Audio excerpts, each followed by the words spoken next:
Assalamualaikum warahmatullahi wabarakatuh. Bersyukur kepada Allah Subhanahu wa taala dengan mengucapkan alhamdulillahirabbil alamin. Bersalawat ke baginda Rasulullah sallallahu alaihi wasallam dengan ucapan Allahumma shalli ala sayyidina Muhammad wa ala alihi sayyidina Muhammad. Hadirin wal hadirat dimanapun anda berada, Islam adalah agama yang Allah ridhoi. Memang ada selain agama Islam, ada banyak. Ada agama Yahudi, ada agama Majusi, ada agama Nasrani. Banyak agama. Belum lagi berbicara masalah agama Kristen. Agama-agama banyak di muka bumi ini. Tapi satu-satunya yang Allah terima hanyalah agama Islam. Mana ayatnya?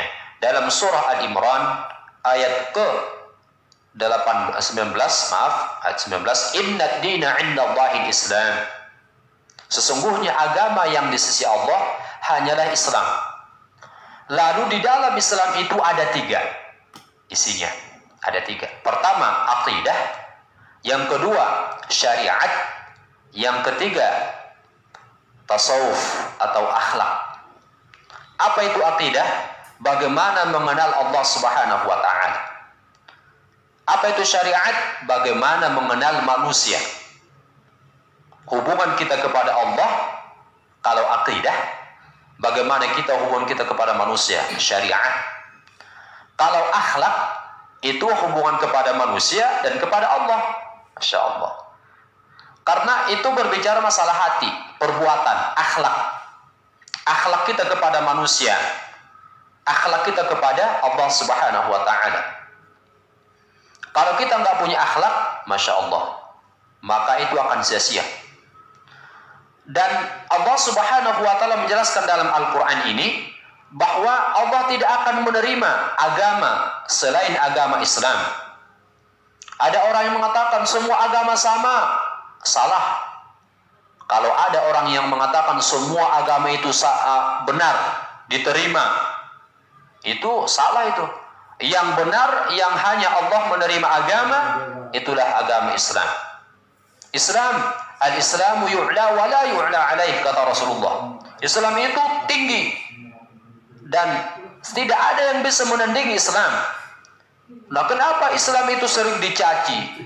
Kenapa Islam itu sering diadu domba dan bahkan diperangi, di mana-mana ditindas gitu kan? Kalau sedikit Islamnya, maka yang ada Islam akan terpuruk, akan jauh daripada keamanan, kenyamanan, ketentraman. Susah mereka itu kalau sudah sedikit yang namanya Islam. Kenapa itu? Karena bukan Islamnya tapi Muslimnya, orang Islamnya. Maka perlu kita ketahui bahwa kita harus menguatkan keimanan kita kepada Allah Subhanahu wa ta'ala, menguatkan tentang pengetahuan kita tentang agama Islam, tentang dunia. Kita jangan bodoh dalam hal ini. Kita harus belajar.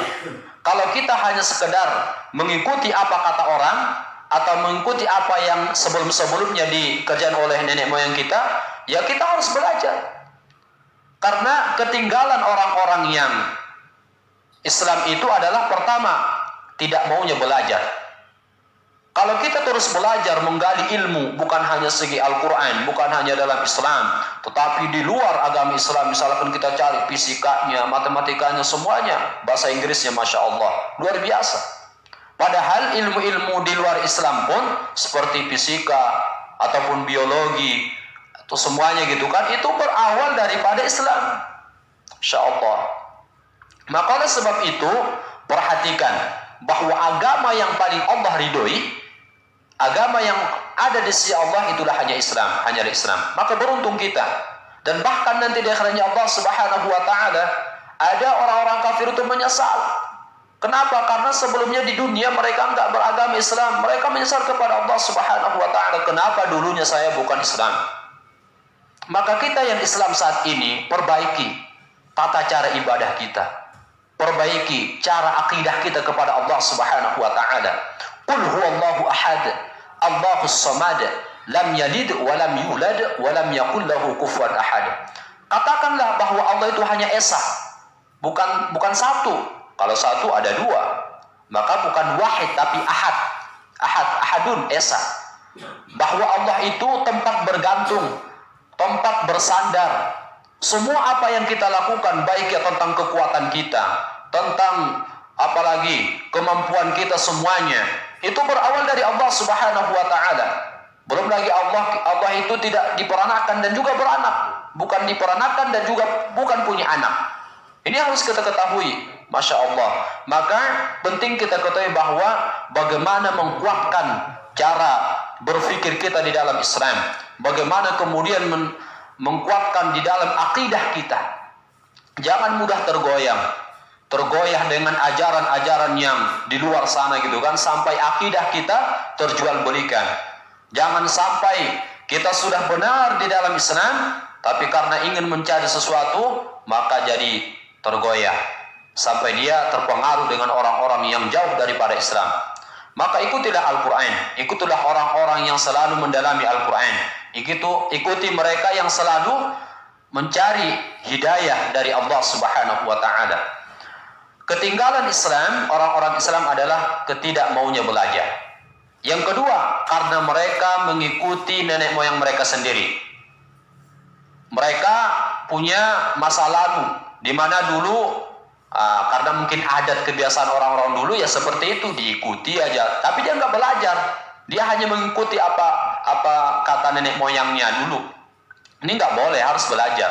Dalam Al-Quran, wa idza qila lahum ittabi'u ma anzalallahu qalu bal nattabi'u ma alfaina 'alaihi aba'ana aw law kana aba'uhum la ya'qiluna syai'an wa la yahtadun, kata Allah. Katakanlah, jika kamu mengatakan kepada mereka, ikutilah Al-Quran, ikutilah Allah Subhanahu wa taala, tidak. Mereka mengikuti nenek moyang mereka sendiri, padahal nenek moyang mereka sendiri itu la ya'qilun, tidak berakal, tidak punya ilmu, wala yahtadun, mereka juga tidak mendapatkan hidayah dari Allah Subhanahu wa taala, hanya mengikuti nenek moyang mereka sendiri. Dan yang ketiga, mereka mengikuti orang-orang banyak. Apa kata orang banyak? Itu kata dia, enggak mau belajar. Padahal kata Rasulullah, man amila amalan laisa lahu amruna fahuwa raddun. Barang siapa yang beramal satu amalan yang bukan dari segi perintah kami, kata Rasulullah, makna daripada perintah kami adalah Al-Quran wa hadisun Nabiuna Muhammadin sallallahu alaihi wasallam, fahuwa raddun, maka dia ditolak. Maka diperhatikan cara belajar kita. Maka dalam Al-Quran pun Allah Subhanahu wa taala berfirman dalam surah Al-Isra ayatnya ke-36, wa la taqfu ma laysa laka bihi ilm inna sam'a wal basara wal fuad kullu ulaika kana anhu mas'ula, kata Allah. Bahwa jangan kamu mengikuti sesuatu apa yang kamu tidak ketahui, yang kamu enggak ada ilmunya, kamu enggak mengetahui itu apa dasarnya gitu kan. Jangan kamu mengikuti apa kata orang, harus punya ilmu, harus punya dasar. Maka sesungguhnya pendengaran, hati, mata, semuanya akan dipertanggungjawabkan di hadapan Allah Subhanahu wa taala. Maka perhatikanlah bagaimana kemudian Allah Subhanahu wa taala melahirkan kita dalam keadaan Islam murni. Maka jangan kita kotori keislaman kita ini, terus belajar, tumbuhkan keimanan kita kepada Allah Subhanahu wa taala dengan selalu menggali ilmu di dalam Al-Qur'an, terus belajar. Kata Rasulullah sallallahu alaihi wasallam, man salaka tariqan yaltamisu fi ilman sahhalallahu lahu tariqan ilal jannah. Barang siapa yang menjalani satu jalan untuk memudahkan dirinya kepada Allah Subhanahu wa taala, maka Allah akan memudahkannya untuk menuju surganya Allah Subhanahu wa taala. Mudah-mudahan dengan sedikit ini menambah keimanan kita kepada Allah Subhanahu wa taala. Mohon maaf atas segala kekurangan. Assalamualaikum warahmatullahi taala wabarakatuh.